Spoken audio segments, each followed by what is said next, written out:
ఇది నీకు. ఊరే అంతెందురా? థ్యాంక్ యూ బాబా. థ్యాంక్ యూ అండి. Thank you. మరి నాకు థ్యాంక్ యూ. ఒక్క శేఖానికి 1,00,000. గొప్ప కస్టమర్ భయ్యా బాబు. రాత్రంతా ఇంటికి రాలేదు, చెడు తిరుగుళ్ళు తిరుగుతున్నావా? ఆపు పిచ్చా. ఇంత అందమైన భార్యని ఇంట్లో పెట్టుకుని చెడు తెగులు ఎవడైనా తిరుగుతాడా?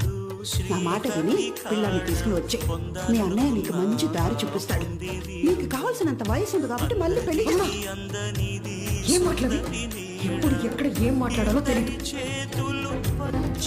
మీ అన్నయ్యని ఇలా చూడలేకపోతున్నానే. ఎలా బతికేవాడు? వ్యాపారంలో నష్టం వచ్చి ఇప్పుడు మీ ఆయన ముందు ఇలా. మీ ఆయన ఎలా కూర్చున్నాడు చూడు, కాలు మీద కాలు వేసుకుని. కొంచెం సాయం